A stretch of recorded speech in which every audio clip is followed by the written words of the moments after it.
करणी बांझ न होए। जीव के दो प्रकार हैं, सिद्ध और संसारी। सिद्ध जीव अशरीर, अवाक और अमन होते हैं। वे कृतकृत्य होते हैं। उन्हें क्रियात्मक रूप में कुछ भी करने की अपेक्षा भी नहीं होती और करने का वहाँ अवकाश भी नहीं होता। संसारी जीव शरीरधारी होते हैं। वे सर्वथा शरीर मुक्त कभी होते ही नहीं हैं। क्रिया वहीं होती है जहाँ शरीर होता है। शरीर के बिना क्रिया हो ही नहीं सकती। एक क्रिया संपन्न होने के बाद भी उसका प्रभाव कुछ समय तक आत्मा पर बना रहता है। इस प्रकार क्रिया काल और प्रभाव काल, ये दो प्रकार के संसारी जीव से संबंधित काल हो जाते हैं। एक क्रिया संपन्न हो जाती है परंतु उसका संस्कार पीछे छूट जाता है। आत्मा के साथ वह संबंध हो जाता है। बैल चला जाता है किंतु उसका पद चिन्ह रह जाता है। उस संस्कार अथवा चिन्ह को जैन पारिभाषिक शब्दावली में कर्म कहा जाता है। कर्म के कर्ता को उसका फल भी नियमानुसार मिलता है। कर्म 8 हैं। पहला ज्ञानावर्णीय, दूसरा दर्शनावर्णीय, तीसरा अंतराय, चौथा मोहनीय, पांचवा आयुष्य, छठा नाम, सातवां गोत्र और आठवां वेदनीय। इनमें प्रथम 4 कर्म घाती और शेष 4 कर्म अघाती कहलाते हैं।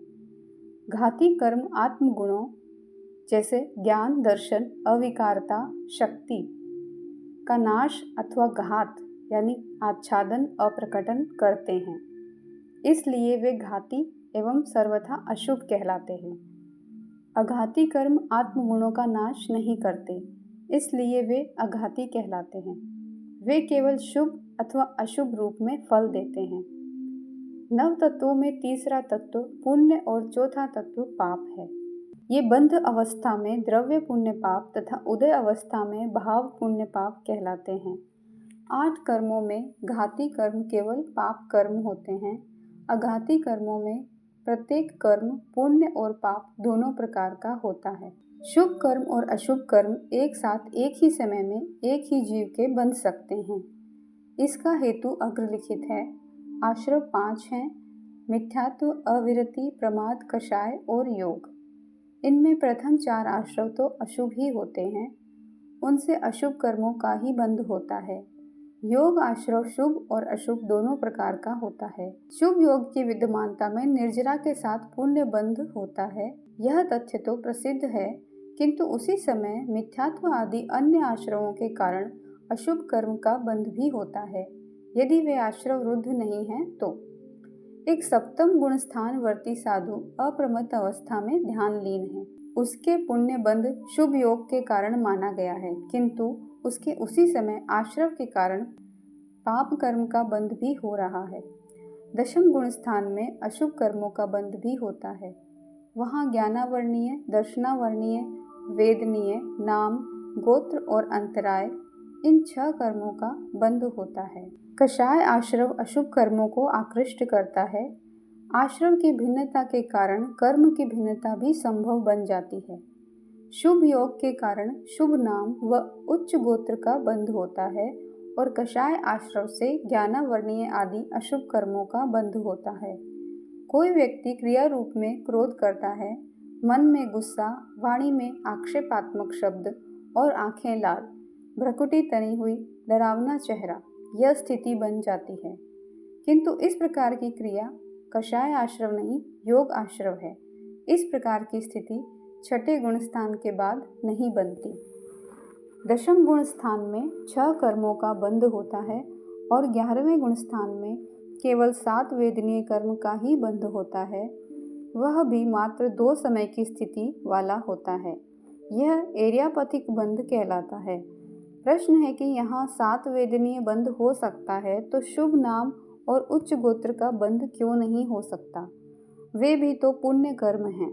ज्ञानावर्णीय, दर्शनावर्णीय और अंतराय कर्म का बंध तो इसलिए नहीं हो सकता कि ये कर्म अशुभ हैं और अशुभ कर्म के कारणभूत कषाय और अशुभ योग आश्रव वहाँ उपलब्ध नहीं रहते हैं। किंतु शुभ नाम और उच्च गोत्र के बंधन में क्या कठिनाई है? विचार करने पर ज्ञात होता है, वीतराग अवस्था में जो कर्म बंधता है वह ठहर नहीं सकता, बंधा के झड़ने की तैयारी, बंधा भुगता और झड़ा। नाम कर्म और गोत्र कर्म की बंध स्थिति इस प्रकार की नहीं है। उनकी जघन्य स्थिति 8 मुहूर्त की होती है। दूसरी बात, 8 कर्मों में 7 कर्म सांप्रदायिक स्वभाव के ही होते हैं। संप्रदाय का अर्थ है कषाय, यानी कषाय युक्त आत्मा के ही उनका बंध होता है। वेदनीय कर्म सांप्रदायिक स्वभाव का तो होता ही है, सात वेदनीय और असात वेदनीय दोनों सांप्रदायिक स्वभाव के होते हैं, किंतु उनमें 7 वेदनीय कर्म एरियापथिक स्वभाव का भी होता है। वह एरियापथिक स्वभाव वाला 7 वेदनीय कर्म ही वीतराग के 11वें, 12वें, 13वें गुणस्थान में बंधता है।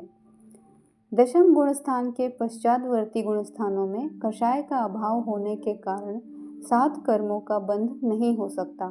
केवल 7 वेदनीय, जो एरियापथिक स्वभाव का होता है, का बंध होता है, तथा इतनी अल्प स्थिति वाला कर्म केवल 7 वेदनीय ही होता है। इसलिए भी वहाँ वीतराग अवस्था में अन्य कर्मों का बंध नहीं हो सकता। वहाँ केवल योग प्रवृत्ति के कारण बंध होता है, कषाय वहाँ होता नहीं, और कषाय के अभाव में दीर्घकालिकता हो नहीं सकती। केवल योग से होने वाला बंध एरियापथिक बंध कहलाता है। यह बंध अबंध के सदृश अथवा नाम मात्र का सा बंध होता है। 14वें गुणस्थान में योग भी नहीं होता, वहाँ सर्वथा अयोग की स्थिति होती है, कोई भी आश्रव नहीं होता है। इसलिए 14वां गुणस्थान सर्वथा अबंध रहता है, नया बंधन नहीं होता। पुराने बंधे हुए 4 अघाती कर्म ही रहते हैं। जैन दर्शन नियंता कर्ता रूप ईश्वर को नहीं मानता, किंतु वह नियति, सार्वभौम नियम, यूनिवर्सल लॉ को स्वीकार करता है। नियति का वैसा रूप भी जैन दर्शन को मान्य है, जिसमें आत्मकर्तृत्व, कर्म पुरुषार्थ भी अस्वीकृत हो जाता है। एक जीव अभव्य, मोक्ष जाने के अयोग्य है। ये अभव्यता 8 कर्मों में से कौन से कर्म के उदय से है? यह किसी भी कर्म के उदय से नहीं है। यह पारिणामिक भाव का स्वतंत्र क्षेत्र है। इसमें किसी भी कर्म का हस्तक्षेप मान्य नहीं है। अभव्य है तो है, भव्य है तो है, प्रकृति या नियति से वैसा है। क्यों है? इस क्यों का उत्तर मेरे पास नहीं है। सब बातें कर्माधारित नहीं होती हैं, कर्मातीत स्थितियां भी होती हैं। इस पारिणामिक भाव को हम आत्मकृतत्व नहीं कह सकते। यह पारिणामिक भाव जैन दर्शन का निरपेक्ष नियतिवाद है। अगला अध्याय दुख का मूल।